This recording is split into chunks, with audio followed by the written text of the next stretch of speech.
तो गाइस हम यहाँ पे नेक्स्ट टॉपिक की तरफ जा रहे हैं जिसके अंदर हम देखते हैं सबसे पहला जो करंट अफेयर है। US sanction on the Chabahar port. जो ट्रम्प एडमिनिस्ट्रेशन है उन्होंने अभी जो सैंक्शन वेवर ऑलरेडी मिला हुआ था छाबार पोर्ट को उसे अब रिवोक कर दिया है यहाँ पर, यानी कि उस सैंक्शन वेवर्स को हटा दिया है। आपको एक्चुअली इस टाइम पर इससे कोई ज्यादा हमारे लिए इम्पोर्टेंट नहीं है। हमें सिर्फ जो इम्पोर्टेंट इन्फॉर्मेशन है इसके अंदर ना हमें वो देखनी चाहिए। एक तो आप लोगों के लिए होमवर्क है दैट आप INSTC को डिटेल में पढ़ेंगे, और ये मतलब जो पूरा प्रोजेक्ट है, इस प्रोजेक्ट के अंदर कौन कौन सी कंट्रीज इन्वॉल्व हैं, और यहाँ पे जो ये कब मतलब शुरुआत हुई थी, आपको इसके बारे में नोट्स तैयार करने चाहिए। इसके अलावा जो हमारे पास जो छाबार पोर्ट है उसके बारे में थोड़ा देख लेते हैं। ये डीप वाटर एक पोर्ट है। ये मतलब इन्फॉर्मेशन इंपॉर्टेंट नहीं है सच, बस आपको इतना पता हो दैट ईरान का एक पोर्ट है, और ये मकरान कोस्ट पर है। ये इंपॉर्टेंट है इसमें, मकरान कोस्ट। और ये बेसिकली गल्फ ऑफ ओमान के नजदीक है। आपको वहां पे कंफ्यूज करने के लिए हो सकता है दैट स्ट्रेट ऑफ हॉर्मुज के नजदीक बोल दे, तो आपने यहाँ पे बोलना है दैट गल्फ ऑफ ओमान के नजदीक है यहाँ पे। हालांकि ये स्ट्रेट ऑफ हॉर्मुज से थोड़ा सा मतलब इससे बाहर है ये। तो आपको ना यहाँ ये याद रखना चाहिए दैट छाबार जो पोर्ट है वो ईरान का पोर्ट है। और यहाँ पर एक्चुअली जिस तरह से हमारे आप कह सकते हैं एयरपोर्ट होते हैं, एयरपोर्ट के अंदर टर्मिनल्स होते हैं, जैसे इंटरनेशनल टर्मिनल अलग है, डोमेस्टिक टर्मिनल। तो इस तरह से यहाँ पर भी दो टर्मिनल्स हैं। एक है शाहिद बहिश्ती और एक है शाहिद कालंतरी। तो यहाँ पे दो टर्मिनल हैं। इंडिया को जो यहाँ पे इन्वॉल्वमेंट थी इंडिया की, वो शाहिद बहिश्ती जो टर्मिनल है उसकी डेवलपमेंट हम कर रहे थे। आखिरकार इससे हमारा फायदा क्या होने वाला था? क्योंकि हम ईरान के अंदर इन्वेस्टमेंट करने वाले थे, इस इन्वेस्टमेंट के थ्रू यहाँ का अगर हम पोर्ट डेवलप करते तो हम अपना जो कार्गो है, यहाँ पे देखिए पहले आप इसमें डायग्राम के अंदर, तो हम यहाँ पे मुंबई से जो हमारे कार्गो जो शिप्स हैं, वो शिप्स यहाँ पे जाएंगे छाबार पोर्ट में। और छाबार से हम यानी कि ईरान में उतरकर ईरान से हमारी जो मटेरियल है, कार्गो है, सामान है, उसे हम अफगानिस्तान में आगे एक्सपोर्ट कर सकते थे। तो बेसिकली हमें पाकिस्तान को क्रॉस करने की जरूरत नहीं है। हमें डायरेक्टली यहाँ पर हम ईरान को, ईरान से मतलब हम एक तरीके से कॉपरेट करते हुए अफगानिस्तान तक जा सकते थे। तो ये ना सेंट्रल एशिया तक पहुंचने का एक हमारा रास्ता हो सकता था। तो यहाँ पर चाबार पोर्ट की यूटिलिटी हमारे लिए ये है। तो बेसिकली ये जो हमारे पास है that is the Makran coast बोलते हैं, जो भी आपने ऊपर नाम देखा था इसके अंदर।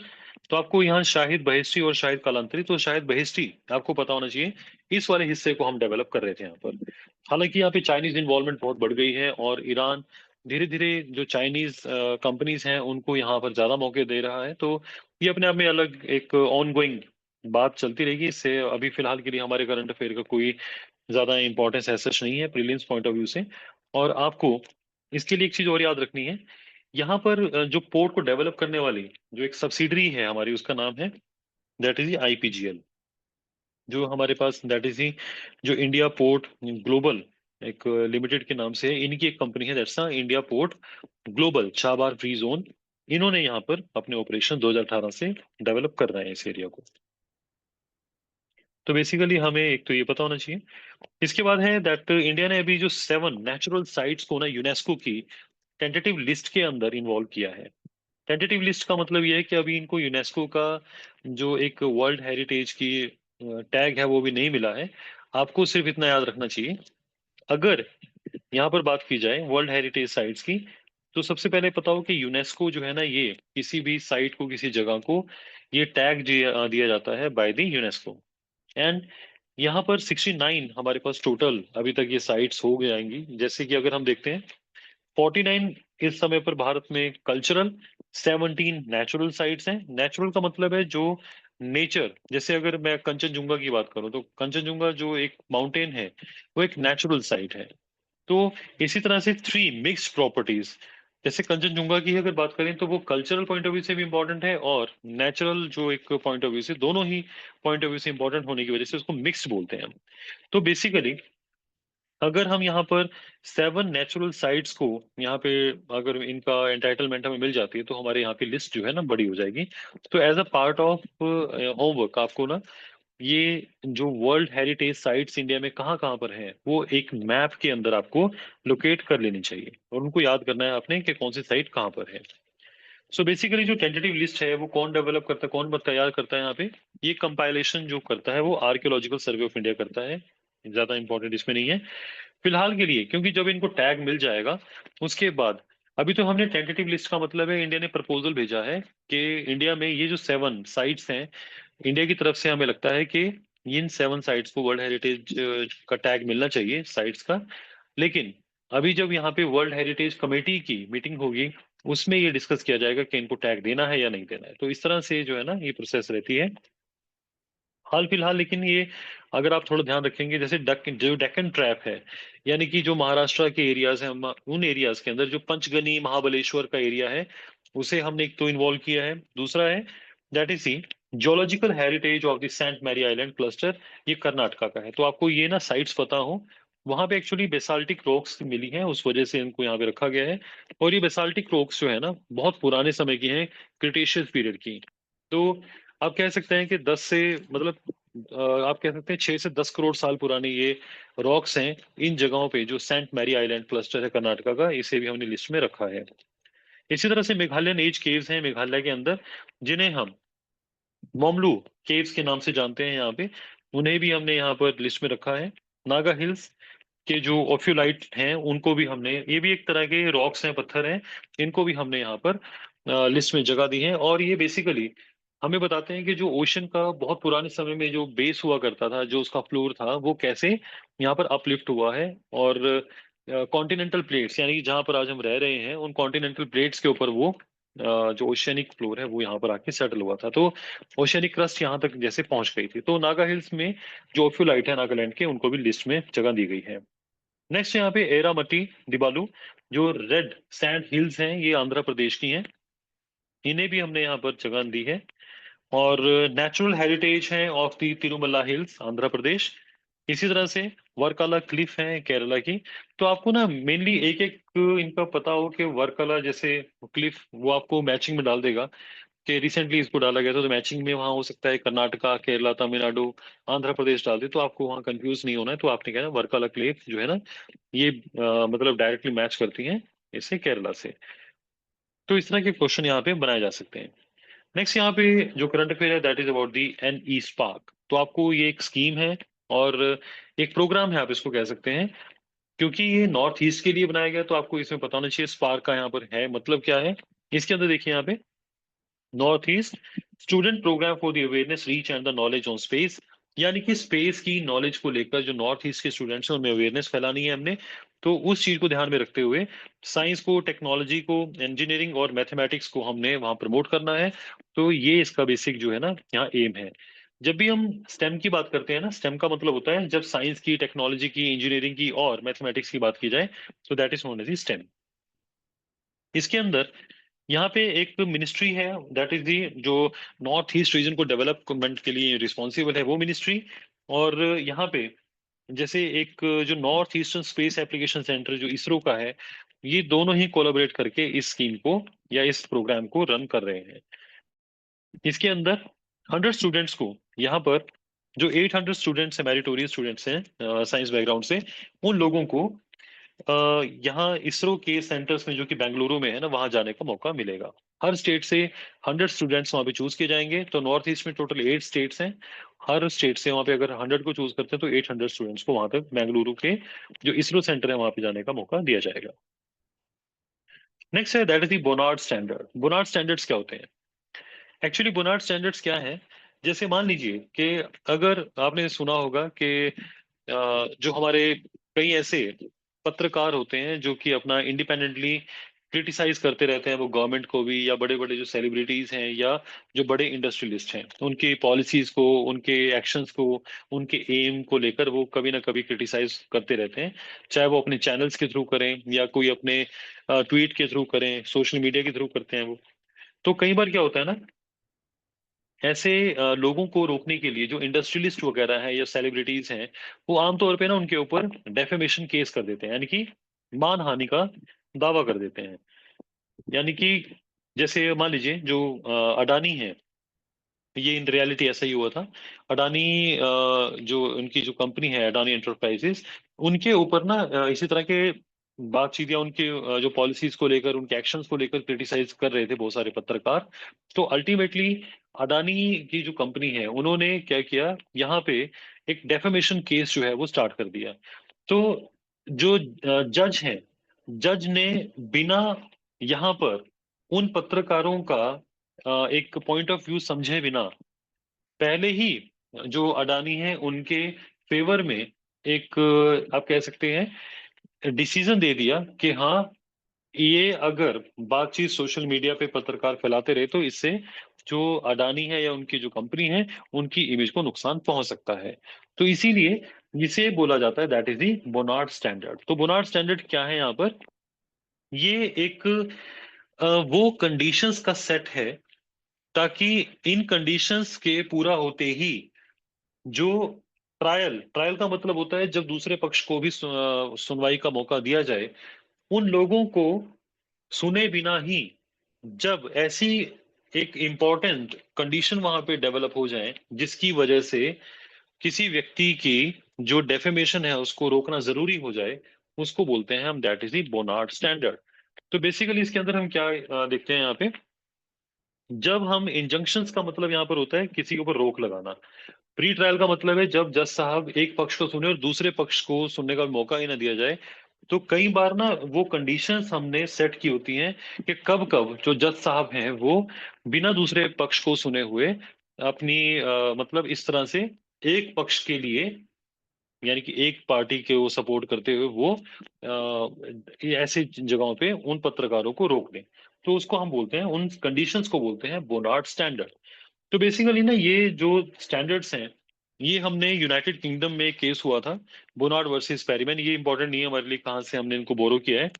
तो आपको बस ये पता हो, पहले भी इस तरह की जो है ना दिक्कतें आ चुकी हैं। अब इससे होता क्या है कि मान लीजिए कोई पत्रकार इन रियलिटी सही बात कह रहा है और वो क्रिटिसाइज कर रहा है, तो जो बड़े सेलिब्रिटीज हैं वो उस पत्रकार को चुप करवाने के लिए इस तरह के जो बोनार्ड स्टैंडर्ड्स को वहां पर एक्टिवेट, या कह सकते हैं आपके एक्टिवली उसको परसू करते हुए दलील दे सकते हैं अदालतों के अंदर कि उन स्टैंडर्ड्स को स्टार्ट किया जाए और उन स्टैंडर्ड्स को इन्वोक करने के बाद जो पत्रकार कह रहा है, क्रिटिसाइज कर रहा है, उसको चुप करवा दिया जाए। तो बेसिकली इससे होगा क्या कि आगे से कोई भी पत्रकार है, कोई जो ट्रू जर्नलिज्म में बिलीव करते हैं, वो लोग अपनी एक फ्रीडम ऑफ स्पीच और एक्सप्रेशन को एंजॉय नहीं कर पाएंगे। तो हालांकि सुप्रीम कोर्ट का कहना यह है कि जितने भी लोअर कोर्ट्स हैं, चाहे वो हाई कोर्ट्स हैं या हमारे पास डिस्ट्रिक्ट कोर्ट्स हैं, उन कोर्ट्स को चाहिए कि वो जब तक दोनों ही पक्ष को ना सुन लें तब तक वो किसी भी प्रकार का ऐसे मामलों में एक पक्ष के प्रति अपना भेदभाव ना शो करें। तो इसीलिए ऐसा काफी बार हो भी चुका है। तो जैसे इसमें आप देख रहे हैं कि violation in the Adani case, तो अडानी केस में बिना पत्रकारों का पक्ष सुने अडानी की जो उनके लॉयर्स थे उन्होंने बोनार्ड स्टैंडर्ड्स को फॉलो करते हुए यहाँ पर इंजंक्शन ले ली। इंजंक्शन का मतलब है कि उनके खिलाफ जितने भी यूट्यूब चैनल्स पर या सोशल मीडिया पे बातचीत कर रहे थे वो जर्नलिस्ट, उनके ऊपर रोक लगा दी गई। तो आपको ज्यादा नहीं इसमें ध्यान देना, बस इसमें ये बोनार्ड स्टैंडर्ड्स ज्यादा क्वेश्चन नहीं आएंगे। उसके बाद इसमें हम देखते हैं दैट दी थाली इंडेक्स। थाली इंडेक्स क्या है, जैसे हमारे यहाँ पे इंडिया में ना हम ये चेक करते हैं कि कौन लोग पुअर हैं, कौन यहाँ पे बिलो पॉवर्टी लाइन है और कुछ लोग यहाँ पे अबव पॉवर्टी लाइन है।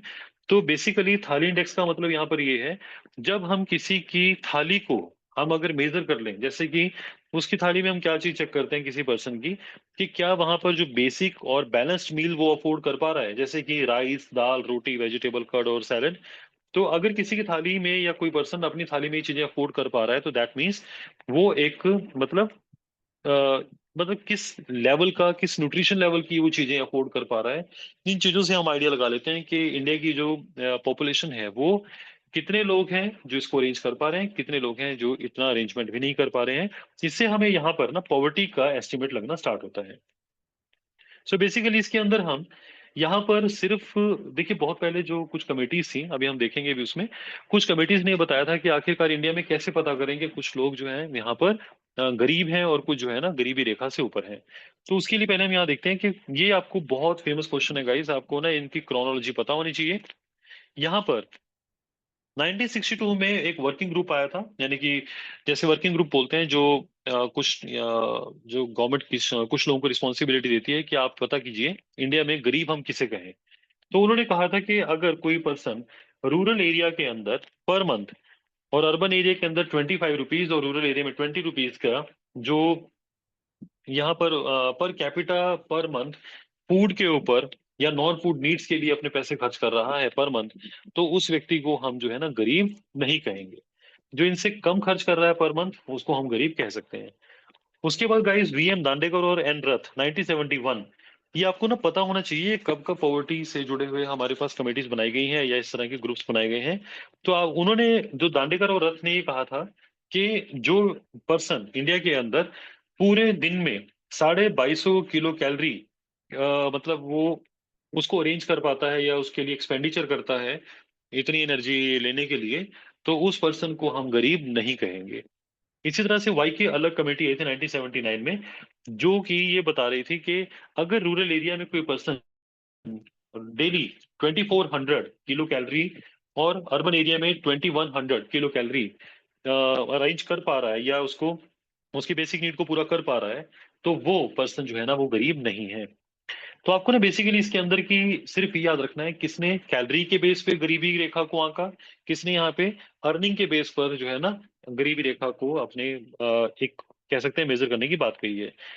1993 में लक्कड़वाला एक्सपर्ट ग्रुप आया जिसने की अलग कमेटी को ही फॉलो किया अल्टीमेटली। उसके बाद एक आई थी तेंदुलकर जो एक्सपर्ट ग्रुप है, बहुत फेमस रहा था। इसने कहा था कि हमें जो कैलोरी को काउंट नहीं करना चाहिए, हमें न्यूट्रिशनल आउटकम को यहाँ पे काउंट करना चाहिए, उन्होंने ये बात कही थी। और रंगराजन कमेटी आई थी, उन्होंने ये कहा था कि जो रूरल और अर्बन एरिया के लिए हमारी पॉवर्टी लाइन जो है ना वो consumption basket including food and non food items को हमें कैलकुलेट करना चाहिए कि रूरल और अर्बन एरिया में लोग हमें कुछ ऐसे आइटम्स को चूज कर लेना चाहिए जिन कि अगर वो उन आइटम्स को कोई पर्सन अरेंज कर पा रहा है तो वो गरीब नहीं है। तो बेसिकली ये ना आपको क्रोनोलॉजिकली पता होनी चाहिए सबसे पहले कौन सा ग्रुप यहाँ पर आया, और ये क्वेश्चन बहुत ही फेमस क्वेश्चन है।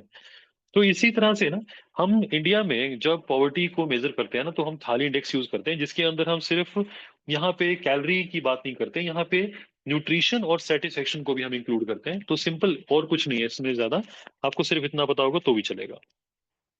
उसके बाद हम आगे बढ़ रहे हैं यहाँ पे। जो सऊदी पाकिस्तान एक डिफेंस पैक्ट हुआ है अभी, जैसे आप इसमें देख रहे हैं कि जो सऊदी अरेबिया है और जो पाकिस्तान है उनके बीच में अभी जैसे डिफेंस पैक्ट का मतलब है कि वो आपस में एक दूसरे को जो सैन्य सहायता आप इसको कह सकते हैं, दैट मीन्स जब भी जैसे अगर कोई डिफेंस टेक्नोलॉजी की अगर बात की जाए या जॉइंट मिलिट्री मैकेनिज्म्स वो फॉलो क्या करेंगे आपस में, इंटेलिजेंस शेयर क्या करेंगे, तो आपको इसमें और कोई क्वेश्चन यहाँ पे नहीं बनता, आप इसको बाकी को छोड़ सकते हैं। आपको सिर्फ जो पता इसमें होना चाहिए था कि अभी रिसेंटली कुछ इस तरह की डेवलपमेंट हुई है। और इसके अंदर हम इंडिया का भी एक एंगल जोड़ लेते हैं यहाँ पे। अगर इंडिया की बात की जाए ना तो सऊदी अरेबिया, कि अगर सऊदी अरेबिया को एज अ नेशन जैसे अगर आप देखते हैं तो उनका सेकंड जो सबसे बड़ा ट्रेड पार्टनर है वो इंडिया ही है, तो हमारे रिलेशन सऊदी अरेबिया के साथ ज्यादा स्ट्रांग है। और जबकि सऊदी अरेबिया जिन लोगों के साथ यानी कि डील करता है, जैसे अगर वहां पर वो अपने एक्सपोर्ट इम्पोर्ट की बात करता है, तो बस आपको इसमें ये पता होना चाहिए दैट इंडिया का सबसे बड़ा, अगर हम इंडिया की तरफ से देखते हैं सबसे बड़ा हमारा जो ट्रेडिंग पार्टनर है वो 5th नंबर पे आता है, दैट्स इज सऊदी अरेबिया। यानी कि जिनके साथ हम व्यापार करते हैं हमारी तरफ से देखेंगे तो सऊदी अरेबिया 5th नंबर पे आता है, लेकिन अगर आप सऊदी अरेबिया की तरफ से देखेंगे तो उनके लिए हम सेकंड सबसे बड़े ट्रेडिंग पार्टनर हैं उनके, और कोई इसमें खास नहीं है। इसके अलावा इंपॉर्टेंट ये है कि हम भी उनके साथ ज्वाइंट एक्सरसाइज करते हैं, जैसे कि एक्स सदा, जो एक्स सदा तंसीक, ये हमारी लैंड पर एक ज्वाइंट एक्सरसाइज करते हैं हम। इसी तरह से अल मोहिद अल हिंदी, ये एक नेवल एक्सरसाइज है इनके साथ, बस आपको ये नाम पता होंगे तो अच्छा रहेगा। रिसेंटली एक न्यूज आई थी that is related to the Bagram airbase. Bagram के बारे में थोड़ा सा मैं आपको बता देता हूँ। ये ना जो काबुल है, जैसे आप सभी जानते हैं जो काबुल सिटी है दैट इज इन दी अफगानिस्तान, वहां पर 60 किलोमीटर उसके नॉर्थ में ना आपको एक एयर बेस मिल जाएगा बगराम एयरफील्ड। एक्चुअली क्या था कि जब यहाँ पर 2001-2002 में यूएस की जो आर्मी है उन्होंने इन्वेड किया था अफगानिस्तान के अंदर, तो उन्होंने अपना एक बहुत बड़ा बेस यहाँ पर बनाना स्टार्ट किया था। एक्चुअली क्या था कि एक ये जो बगराम एयर बेस है ये ऑलरेडी 1959 में बना दिया गया था बाय द रशियंस, लेकिन बाद में जो अफगानिस्तान में हालात बदले तो अफगानिस्तान के अंदर वो नॉन ऑपरेटिव जगह रही। लेकिन जब यूएसए ने इस जगह को इन्वेड किया 2001 2002 में, उसके बाद यहाँ पर बहुत ही बड़े लेवल की डेवलपमेंट की गई। यहाँ पर लगभग 40,000 जो है ना सोल्जर्स रह सकते थे। और अंदर ही बहुत जैसे शॉपिंग एरियाज भी अंदर बने हुए थे। अंदर ही लोग, जैसे एक शहर होता है पूरा, उस तरह का ये बना हुआ था। तो बगराम एयरफील्ड बहुत एक स्ट्रेटेजिक लोकेशन है। और साथ ही साथ इसमें एक बहुत इंपॉर्टेंट चीज क्या है, सालांग टनल इसके बिल्कुल पास में है, जो कि काबुल को मजार शरीफ के साथ जोड़ती है। ये हालांकि इतना इंपॉर्टेंट नहीं है, बट आपको सलांग टनल पता हो इसमें कि ये जो जगह है, ये जिस जगह पे बगराम एयरबेस बना है, इससे कुछ ही दूरी पे है सलांग टनल। हालांकि इतना इंपॉर्टेंट नहीं है, उसके बाद में आपको जो इंपॉर्टेंट है सिर्फ वो पता होना जरूरी है। तो आप यहाँ पे देख रहे हैं ये काबुल है और ये है बगराम। सो गाइस, इसमें एक्चुअली क्या है, इसकी और इंपॉर्टेंस बता देता हूँ मैं आपको। जो बगराम एयरबेस है ना, ये एक ऐसी जगह पर है अफगानिस्तान में जहां से अगर वहां पे अमेरिका अभी भी अपना होल्ड बना के रखेगा, तो वो ईरान के अंदर क्या हो रहा है वो भी चेक कर पाएगा। साथ ही साथ चाइना और बाकी जो सेंट्रल एशियन कंट्रीज हैं, उन जगहों पर होने वाली एक्टिविटीज पर वो नजर आसानी से रख सकता है।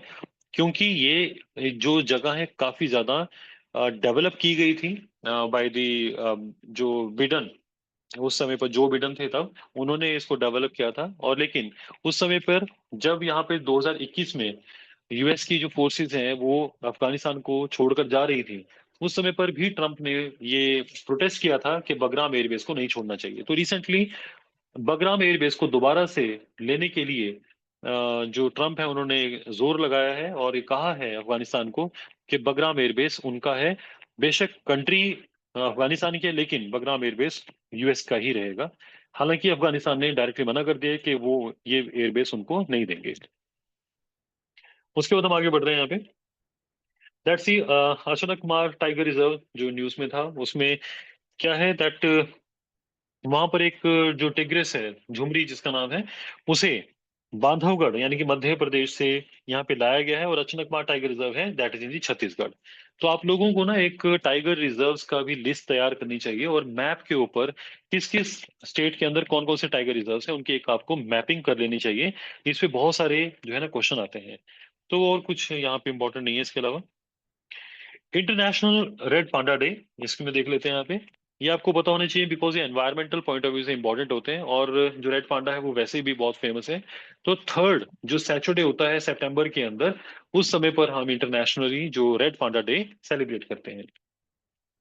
रेड पांडा को फायरफॉक्स लेसर पांडा या जो रेड कैट बियर के नाम से भी जाना जाता है। और ये हिमालय जैसे नेपाल, सिक्किम, भूटान, नॉर्थ बंगाल, आप कह सकते हैं कि ये हमारे म्यांमार, चाइना, यूनान और जो हमारे जैसे नेपाल का एरिया हो गया या हिमालय के अपर एरियाज हो गए, उन एरियाज में आपको ये रेड पांडा इजिली मिल जाता है।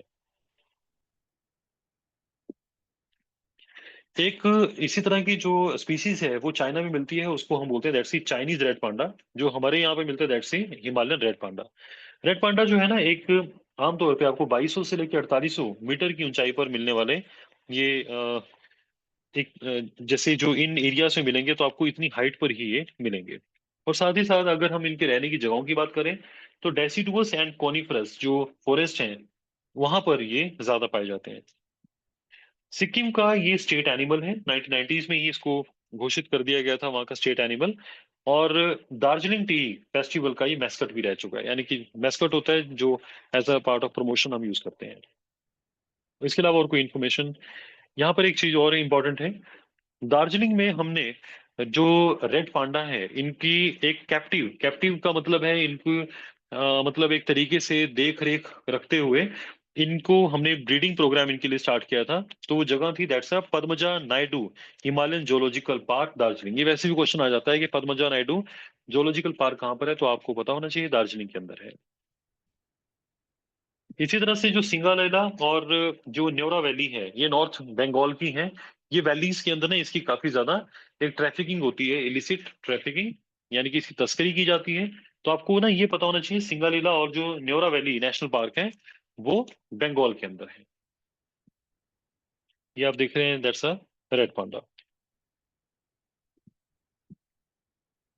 नेक्स्ट यहाँ पे जा रहे हैं दैट जो कैग रिपोर्ट है, कैग रिपोर्ट अभी आई है, तो उन्होंने ये कहा है कि जो स्टेट्स हैं इंडिया के अंदर उनकी फिजिकल हेल्थ अच्छी नहीं है। दैट मीन्स अगर फिजिकल हेल्थ का मतलब होता है कि उनकी जो अर्निंग है वो कम है।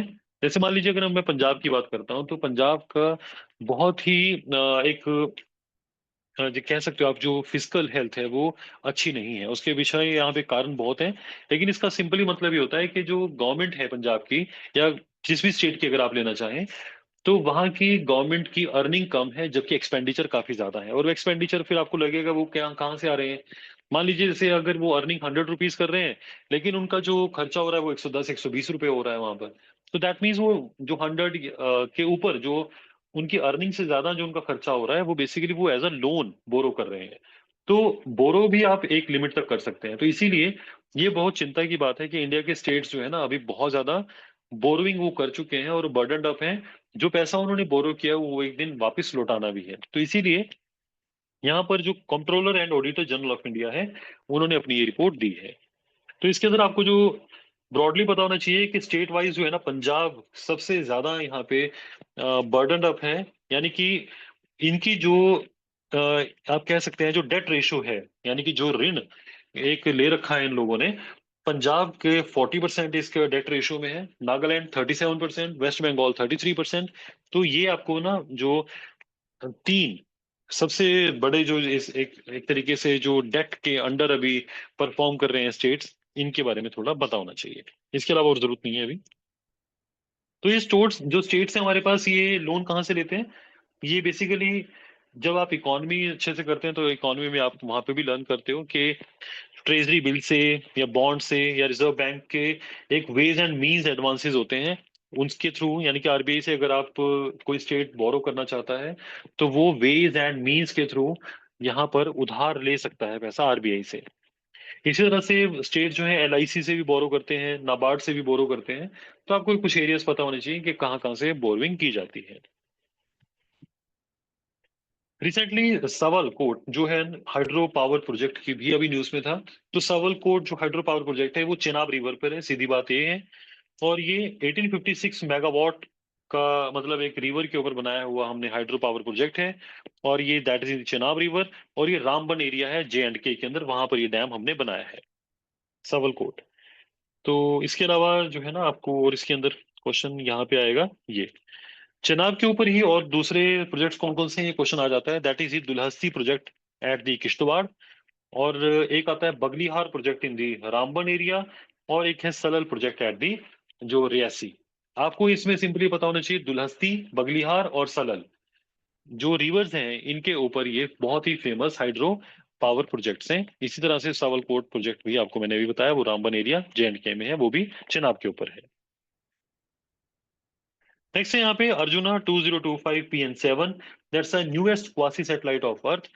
एक्चुअली क्या है कि जो क्वासी सैटेलाइट्स होते हैं ना वो एक ऐसे एक ऑब्जेक्ट होते हैं। सैटेलाइट क्या होता है? हर वो चीज जो अर्थ के चारों ओर घूम रही है, या बड़ी बॉडी के अराउंड कोई भी छोटी बॉडी अगर घूम रही है, तो उसको हम सैटेलाइट बोल देते हैं। जैसे अर्थ के चारों ओर जो सैटेलाइट्स हैं उन, या अर्थ के चारों जैसे अगर हम मून की बात करते हैं तो मून एक नेचुरल सैटेलाइट है।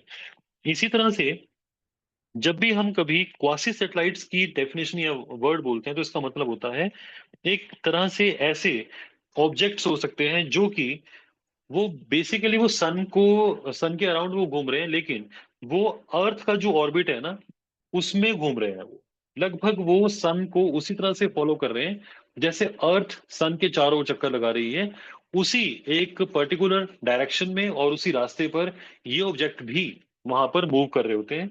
तो और बेसिकली ये हमारे यानी कि हमारा जो अर्थ है उसके ग्रेविटेशनल पुल के थ्रू मूव नहीं कर रहे हैं। बस ये आपको थोड़ा सा पता हो एनफ है। तो आपको ना इतना ज्यादा डेफिनेशन कोई नहीं पूछेगा वहां पे। आपको सिर्फ इतना पता होना चाहिए कि क्वासी सैटेलाइट्स वो होते हैं, वो ऑब्जेक्ट्स होते हैं जो सन को ऑर्बिट कर रहे होते हैं उसी पाथ में जो कि अर्थ का पाथ भी है वहीं पर। और जबकि ये जो ऑब्जेक्ट्स हैं वो ग्रेविटेशनली बाउंड नहीं है हमारी अर्थ के साथ। तो अभी इस तरह का ना एक सेट जो हमें अर्जुना 2025 PN7 एक इस तरह का अभी हमें एस्टेरॉयड मिला है। ठीक है। तो हमने महाभारत के जो एक कैरेक्टर हैं महाभारत में, अर्जुन उनके नाम पे रखा गया नाम है इस एस्टेरॉयड का। क्षुद्र ग्रह बोलते हैं एस्टेरॉयड को। इसके अलावा और कुछ इंपॉर्टेंट नहीं है इसमें। नेक्स्ट है यहाँ पे extreme nuclear transients. Extreme nuclear transients क्या है? ये एक जिस तरह बहुत बड़ा एक्सप्लोजन हो जाता है ना, अगर हम बात करें बहुत ही बड़े लेवल का, अगर एक्सप्लोजन यानी कि विस्फोट हो जाए हमारे स्पेस के अंदर, जिसमें से बहुत पावरफुल गामा रेज निकले वहां पे, तो उन्हें हम बोलते हैं that's the extreme nuclear transient.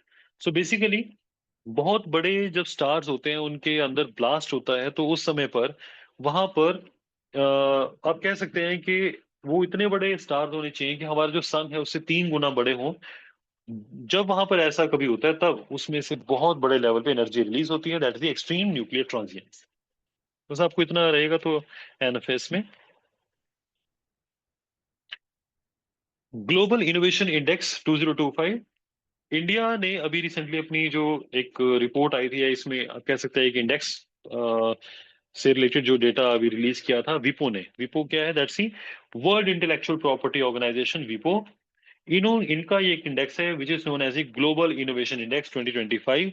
इनके मुताबिक जो इंडिया की अब रैंकिंग है वो 139 कंट्रीज में से 38 है। तो ये ना बहुत ही फेमस क्वेश्चंस होते हैं कि वर्ल्ड लेवल के अगर कोई इंटरनेशनली जो रिलीज्ड कोई जैसे इंडेक्स हैं उनके अंदर इंडिया की रैंकिंग क्या है, तो आपको ये पता होना जरूरी है। 2007 में ये स्टार्ट किया गया था इस तरह का इंडेक्स, और इसे कौन यहाँ पे रिलीज करता है? World intellectual property organisation. तो ये ना क्वेश्चन बहुत फेमस होते हैं कि कौन सा इंडेक्स कौन रिलीज करता है, ये आपको पता होना जरूरी है।